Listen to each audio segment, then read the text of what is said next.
hari ini saya akan ke hutan yang selalu saya datangin waktu saya kecil atau pemburu. Jadi saya tahu saya harus kemana, karena waktu itu untuk ganggu mereka kan anjing kejar babi. Dulu saya biarkan babi lewat dan saya tangkap anjingnya dan saya buang loncengnya.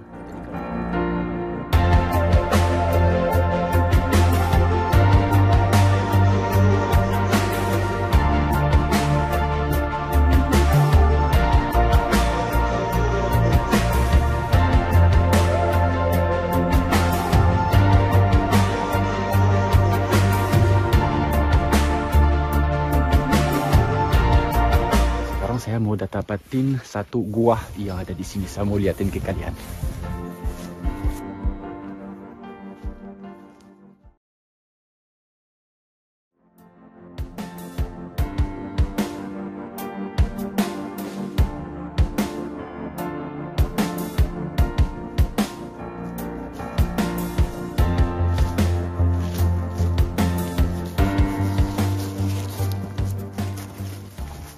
Jadi ada yang luar biasa dengan gua ini. Waktu saya kecil, ya umurnya 13-14, saya mulai inap di sini kalau musim panas, inap di dalam guanya. Kemudian saya berangkat ke Indonesia, kurang lebih 20 tahun kemudian saya pernah kembali ke sini dengan Prada dan anak-anak. Dan jadi kan senang banget berbagi itu dengan keluarga. Sayangnya kali ini saya ke Prancis sendiri. Ini dulu dipakai untuk penjaga domba, jadi mereka manfaatkan gua alami dan ditutup dengan batu, dan di dalamnya ditaruh dombanya dan dia tidur dengan domba. Tapi ada hal yang luar biasa di dalam, saya mau tunjukin ke kalian.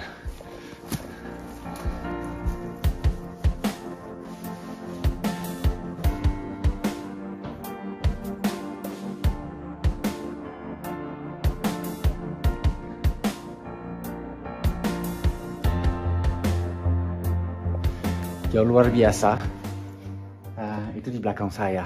Itu bisa dilihat ada beberapa kayu berdiri dan batu. Ini yang saya buat 25 tahun yang lalu, waktu saya inap di sini sebagai seorang remaja. Saya dulu suka bikin kayak pagar dikit. Jadi ada batu di bawah, terus dahan-dahannya agar tidur di belakang. Jadi kalau ada satu orang yang datang dari pintu utama dari sini, saya nggak langsung kelihatan gitu. Jadi saya yang buat kumpulan batu ini dengan kayu yang masih berdiri. 25 tahun kemudian masih ada. Jadi waktu itu kaget banget waktu pertama kali kembali beberapa tahun yang lalu dengan Prada dan anak-anak. Dan sampai sekarang masih ada. Saling sedikit orang tahu gua ini yang menjadi istana saya sebagai anak kecil dulu ya.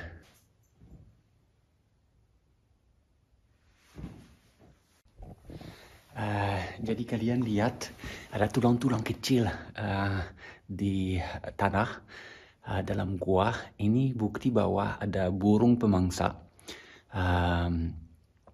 Kemungkinan besar salah satu jenis burung hantu di sini yang dia pada siang hari di sini, dan seperti burung pemangsa lainnya, dia beberapa hal seperti tulang dia tidak bisa cerna. Jadi dibuang lagi dalam bentuk kita sebut dalam bahasa Prancis bulet. Jadi jatuh di lantai, dia kayak muntah, ada bulu-bulu dan ada tulang. Jadi tulang kecil ini, kalau saya ambil, tulang kecil ini adalah jenis kita sebut luar di sini. Itu seperti tupai tapi hidupnya malam. Itu memang itu makanan favorit dia.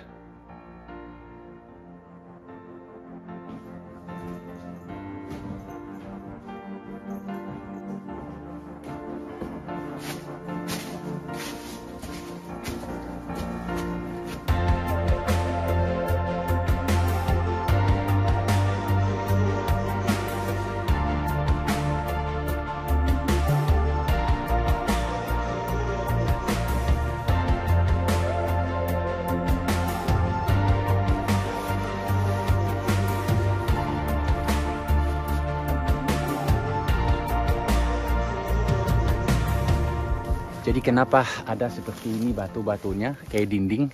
Karena dulu di sini 100 tahun yang lalu hutannya habis. Semuanya lahan pertanian atau lahan di mana mereka menjaga domba. Dan karena topografinya cukup menurun begitu, seperti sawah di Indonesia yang dibikin kayak tangga kan, itu di sini persis sama zaman dulu.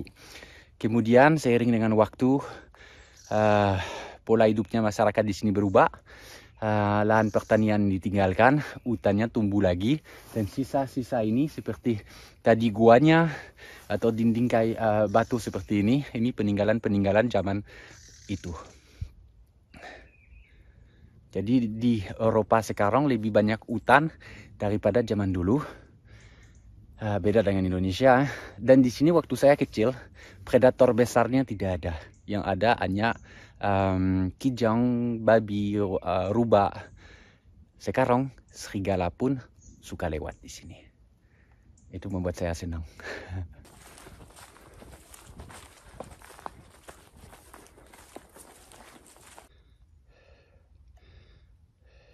Dan siapa yang senang ketemu kotoran? Shani. Karena artinya, saya ngomong terlalu keras nih, nggak baik. Karena artinya babi hutan baru lewat. Karena itu kotoran segar. Soalnya tadi malam juga hujan. Untuk kotoran masih bagus. Artinya memang baru tadi.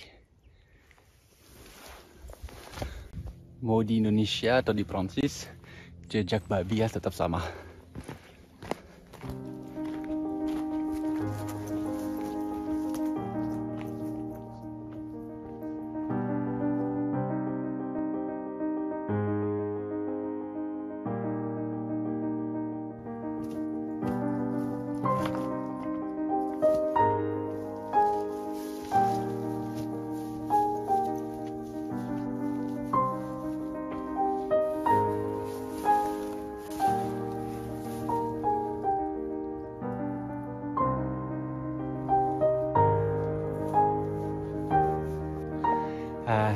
Jadi di belakang saya ini juga tempat berlindung penjaga domba, dan di sebelah pun ada pagar untuk dombanya, dan pagarnya semua lo pakai batu. Lihat. Jadi ini sebenarnya dombanya lepas, tapi malam mereka masukin di dalam sini karena dulu ada serigala. Jadi serigalanya dulu memang satu masalah buat masyarakat di sini kan, karena menyerang domba. Habis itu sempat punah karena dibunuh terus. Dan beberapa dekade yang lalu serigala kembali dari Italia. Sekarang ada lagi serigala dan sudah tidak ada lagi domba, jadi tidak jadi masalah. Itu tua sekali ya. Ini mungkin di awal abad 20 orang pakai pelindung seperti ini. Tidak ada semen sama sekali. Tidak ada. Semuanya batu kering.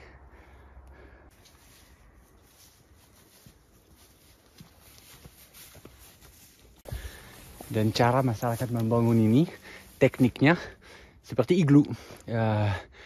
Rumahnya orang di salju sana, yaitu sama. Itu tanpa semen atau apapun, cuman cara susun batunya yang membuat itu bertahan sedemikian lama. Padahal bisa dibayangin ada beberapa tahun di mana saljunya banyak, jadi bebannya banyak di atas. Jadi memang ada runtuh sedikit tapi masih kelihatan sekali bagus ya. Ini yang membuat saya marah. Ini bekas peluru pemburu di sini. Jadi ini bukan peluru satu yang gede, tapi banyak yang kecil-kecil untuk berburu burung biasanya. Ya, selain membunuh binatang, mereka polusi karena itu plastik ya.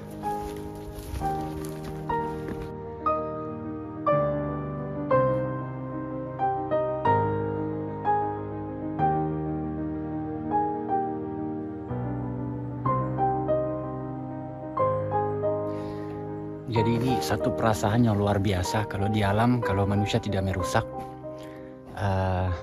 Suasananya itu persis sama seperti 30 tahun yang lalu waktu saya kecil. Saya di atas batu, ini batu besar, bisa dilihat begitu cantik di depan. Jadi saya begitu menghabiskan banyak jam dan hari di sini. Karena di sini saya benar-benar bisa dengar semua apabila ada anjing, ada orang berburu. Saya tahu persis. Kalau musim kemarau bisa juga melihat apabila ada api atau apa. Jadi dulu itu saya menghabiskan banyak waktu di sini, dan sekarang saya sudah dewasa, punya 2 anak, sudah tua. Gak terlalu tua sih. Tapi yalah, 30 tahun kemudian suasananya tetap sama, pohonnya masih sama. Itu perasaan kayak mesin waktu gitu, balik, dan ya itu suasana sama. Tapi bedanya hutan sini sama hutan Kalimantan, khususnya karena ini musim gugur, jadi memang gak banyak suara ya. Coba lihat, sunyi sekali, gak ada suara sama sekali. Di Kalimantan sepanjang tahun di hutan gak mungkin sejam ini ya.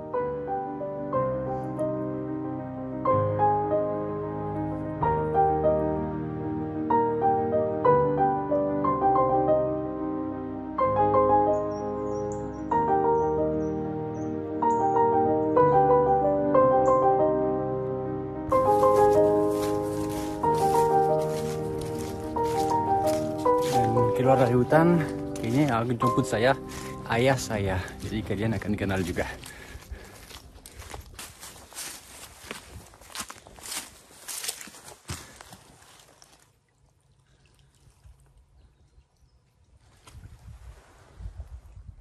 Yang kalian lihat ini disebut kanal. Ini sistem irigasi dari sumber mata air yang alami di atas, yang berjalan seperti ini puluhan kilometer datang ke semua rumah, dan ada jadwalnya di mana kapan setiap masing-masing rumah boleh tutup untuk ambil air untuk irigasi kebun misalnya. Karena kalau kalian lihat videoku sebelumnya, saya bahas di kampung kan ada yang namanya fonten dan lavoir yang zaman dulu mereka pakai untuk cuci dan lain sebagainya. Air memang menjadi masalah di Perancis Selatan. Jadi ada sistem seperti ini di mana air dari mata air yang mengalir secara alami seperti itu bisa membantu setiap warga. Paling mereka gotong royong untuk membersihkannya sekali setahun. Dan saya ingat waktu saya kecil, kita ada di rumah ada tempat di mana kita pasang besi, dan jadi kita belokin arus airnya itu, dan kita bisa irigasi kebun. Dan sebagai anak kecil, yang suka saya lakukan dulu adalah jalan jauh di atas sana, naruh kapal kecil, dan nunggu di rumah sana sekitar kadang 1 jam kemudian atau lebih, kapal kecilku itu datang. Jadi saya cuma duduk nunggu itu yang punya aku datang, yang saya lepas itu jauh di atas. Ya itu kenangan masa kecil.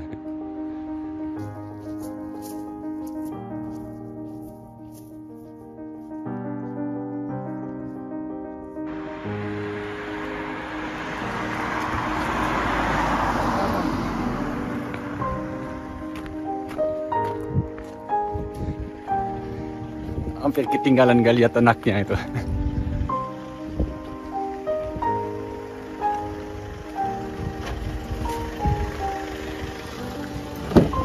Salut Pak. Ça va et toi? Ça va et toi? En militaire. Tu as faim, hein? Non, pas vraiment, un peu, mais... Ini ayah saya. Jadi kalian belum kenal ya? Bonjour. Bonjour. Mais il est passage. Anak nakal katanya.